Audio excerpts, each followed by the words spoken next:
بسم اللہ الرحمن الرحیم۔ عرش پر لکھی ہوئی تسبیح نماز فجر کے بعد جو پڑھے گا اللہ پاک اس کا دیوانہ اور وہ اللہ کا دیوانہ ہو جائے گا۔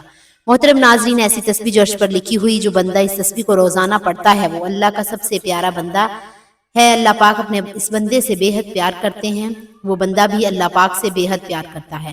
پھر اللہ پاک اپنے اس بندے پر اپنی رحمتوں کو نچھاور کرتا ہے، دنیا کی ہر اس چیز سے جسے پیاری لگتی ہے وہ ہر ایک کا پیارا بن جاتا ہے۔ اس تسبیح کو پڑھنے والا ہر دن کوئی نہ کوئی معجزہ ضرور دیکھتا ہے، یعنی وہ اپنے ہر معاملات میں اللہ پاک کی مدد پاتا ہے۔ یہ وہ تسبیح ہے جو کائنات میں سے سب سے زیادہ اللہ تعالیٰ کو پیاری ہے، وہ تسبیح جو جنت کے درختوں کے پتوں پر جنتی حوروں کی پلکوں پر لکھی ہے۔ تو یہ تسبیح فجر کے وقت جو بھی پڑھے گا وہ اللہ پاک کا سب سے پیارا اور لاڈلا بن جائے گا۔ اگر آپ نے اللہ کو خوش کرنا ہے، اللہ کو راضی کرنا ہے، اللہ سے اپنی ہر بات منوانی ہے تو اس تسبیح کو اپنی زندگی کا لازمی طور پر حصہ بنا لیں۔ نماز فجر نماز کی فضیلتوں کو مد نظر رکھتے ہوئے گزارش ہے کہ اگر آپ اپنی دنیا اور آخرت سنوارنا چاہتے ہیں یا ہر جہاں میں کامیابی حاصل کرنا چاہتے ہیں تو فجر کی نماز کو اپنے اوپر لازم کر لیجئے۔ اللہ پاک ہماری موت اور آخری سانس بھی نماز فجر ادا کرتے ہوئے ادا کرے، آمین۔ تو محترم ناظرین، چلتے ہیں عمل کی جانب۔ آپ نے سب سے پہلے ایک مرتبہ بسم اللہ الرحمن الرحیم پڑھ لینی ہے۔ حضور پاک صلی اللہ علیہ وآلہ وسلم کا ارشاد ہے کہ دروازہ بند کرتے وقت بسم اللہ پڑھو، چراغ گل کرتے وقت بسم اللہ پڑھو، برتن ڈھانپتے ہوئے بسم اللہ پڑھو اور مشک کا منہ بند کرتے ہوئے بسم اللہ پڑھو۔ کھانے پینے، ذبح کرنے، وضو کرنے، کشتی میں سوار ہونے سے ہر کام کرنے سے پہلے بسم اللہ پڑھنا مستجب ہے۔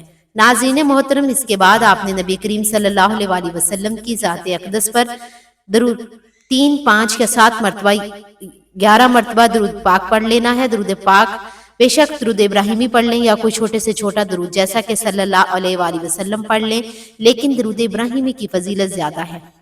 ایک مرتبہ ثواب کی نیت سے میرے ساتھ بھی درود پاک پڑھ لیں۔ اللہم صلی علی محمد وعلی آل محمد کما صلیت علی ابراہیم وعلی آل ابراہیم انک حمید مجید۔ اللہم بارک علی محمد وعلی آل محمد کما بارکت علی ابراہیم وعلی آل ابراہیم انک حمید مجید۔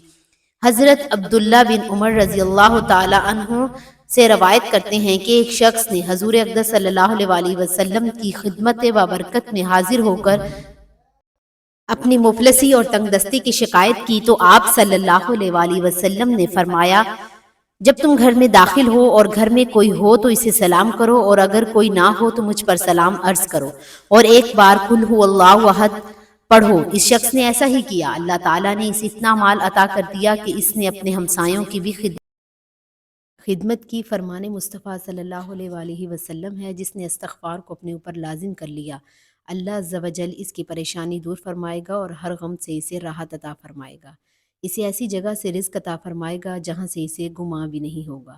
رسول اللہ صلی اللہ علیہ وآلہ وسلم نے فرمایا، میں تمہیں وہ چیز نہ بتاؤں جو تمہیں تمہارے دشمن سے نجات دے اور تمہارے رزق کو وسیع کر دے۔ رات دن اللہ تعالیٰ سے دعا مانگتے رہو، دعا مومن کا ہتھیار ہے۔ حضرت عبداللہ بن عمر رضی اللہ تعالیٰ عنہ سے روایت کرتے ہیں کہ ایک شخص حضور صلی اللہ علیہ وآلہ وسلم کی خدمت میں حاضر ہوا اور اپنی تنگ دستی کا شکوہ کرنے لگا، تو آپ صلی اللہ علیہ وآلہ وسلم نے اس آدمی سے فرمایا، کیا تمہیں وہ تسبیح بھول گئی ہے جو ملائکہ کی تسبیح ہے، تمام مخلوقات کی تسبیح ہے، اس کے ذریعے سب کو رزق دیا جاتا ہے۔ حضرت عبداللہ بن عمر رضی اللہ تعالیٰ عنہ نے عرض کیا، یا رسول اللہ صلی اللہ علیہ وآلہ وسلم، وہ تسبیح کون سی ہے؟ آپ پہلے ٹیک لگا کر تشریف فرما تھے تو پھر آپ سیدھے ہو کر بیٹھ گئے۔ آپ صلی اللہ علیہ وآلہ وسلم نے فرمایا، اے ابن عمر، صبح صادق کے طلوع ہونے سے لے کر نماز عصر کے وقت سورج غروب ہونے تک اس کے درمیان جو یہ کلمات لا الہ الا اللہ المالک الحق المبین پڑھتا ہے، دنیا اس کے پاس ناک رگڑتی ہوئی آئے گی اور اللہ تعالیٰ اسے ہر کلمے کے بدلے جو تم کہو گے اس پر ایک فرشتہ پیدا فرمائے گا جو قیامت تک تسبیح بیان کرتا رہے گا، اس کا ثواب تمہیں ملتا رہے گا۔ تو ناظرین محترم، فجر کی نماز کے بعد 100 بار لا الہ الا اللہ المالک الحق المبین پڑھیں، انشاءاللہ آپ کی تمام دنیاوی پریشانیاں دور ہوں گی اور آپ کی تمام حاجتوں کو اللہ تعالیٰ پورا فرما دے گا۔ اللہ آپ کو دنیاوی نعمتوں سے مالا مال کرتے گا۔ اس تسبیح کے بعد آپ نے ایک سورت مبارکہ پڑھنی ہے، وہ سورت اخلاص ہے۔ یہ سورت پڑھنے والا اللہ کا دوست کہلاتا ہے۔ سورہ مبارکہ توحید کا اظہار ہے اور اللہ کی صفات کو بیان کرتی ہے۔ نبی کریم صلی اللہ علیہ وآلہ وسلم نے فرمایا، جو شخص ہر نماز میں سورۃ اخلاص پڑھتا ہے اللہ تعالیٰ اس سے محبت کرتا ہے۔ جب کوئی بندہ فجر کے بعد سورہ اخلاص کی تلاوت کرتا ہے تو اللہ کے عرش کے فرشتے اس کی تلاوت سنتے ہیں، اس پر سلام بھیجتے ہیں۔ حضرت ابو ہریرہ رضی اللہ تعالی عنہ سے روایت ہے کہ رسول اللہ صلی اللہ علیہ وآلہ وسلم نے فرمایا، جو شخص فجر کی نماز کے بعد 12 دفعہ سورۃ اخلاص پڑھتا ہے گویا اس نے 4 دفعہ قرآن پڑھ لیا۔ حدیث اس بات کی گواہی دیتی ہے کہ فجر کے بعد سورۃ اخلاص کی تلاوت کرنے والے کو فرشتے سلام کرتے ہیں اور اس کے عمل کو اللہ کے سامنے پیش کرتے ہیں۔ یہ سورت چھوٹی ہونے کے باوجود اس کی تلاوت کا ثواب بہت زیادہ ہے۔ نبی کریم صلی اللہ علیہ وآلہ وسلم نے فرمایا، جس نے سورۃ اخلاص کو 3 بار پڑھا اس کے لیے جنت میں ایک محل بنا دیا جاتا ہے۔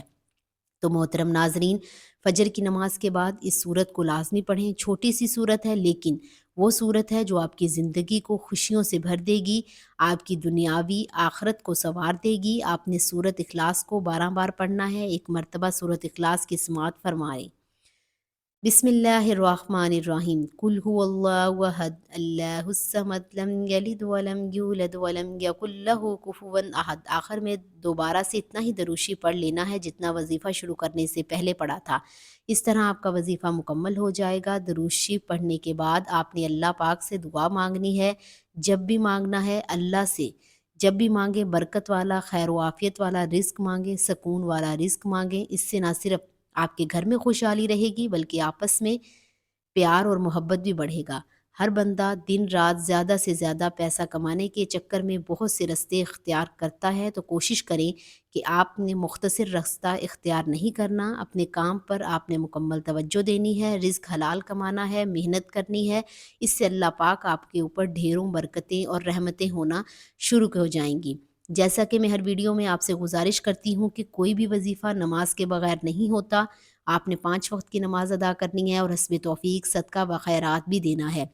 محترم ناظرین، اللہ تعالی ہمیں قرآن پاک کی تلاوت کا ذکر، ادب اور عمل کی توفیق عطا فرمائے، آمین۔ محترم ناظرین، اللہ تعالیٰ سے دعا ہے کہ اللہ تعالیٰ ہمیں روزانہ قرآن مجید پڑھنے، نماز پڑھنے، ذکر و اذکار کرنے کی توفیق عطا فرمائے اور ہمارا خاتمہ ایمان پر فرمائے، آمین ثم آمین۔ جزاک اللہ۔ دعا ہے کہ اللہ رب العزت ہم سب کو 5 وقت کی نماز باجماعت ادا کرنے کی طاقت اور توفیق عطا فرمائے اور ہم سب کو صحت کاملہ عاجلہ عطا فرمائے، آمین ثم آمین۔ میری اللہ تعالیٰ سے دعا ہے کہ اللہ تعالیٰ میرا سنانا اور آپ کا سننا اپنی پاک بارگاہ الہی میں قبول و منظور فرمائے، جو مانگا مقدر فرمائے، جو نہیں مانگ سکے بن مانگے عطا فرمائے۔ اللہ تعالیٰ نیکی کی بات کو سننے، سمجھنے اور اس پر عمل کرنے کی توفیق عطا فرمائے۔ محترم ناظرین، اگر آپ کو ویڈیو اچھی لگی ہے تو ویڈیو کو لائک، شیئر اور سبسکرائب کریں۔ محترم ناظرین، گزارش ہے کہ اللہ تعالیٰ کی 99 ناموں میں سے کوئی ایک نام لکھ کر کمنٹس میں ضرور شیئر کریں۔ اللہ تعالیٰ ہم سب کا حامی و ناصر ہو، آمین۔ جزاک اللہ خیر۔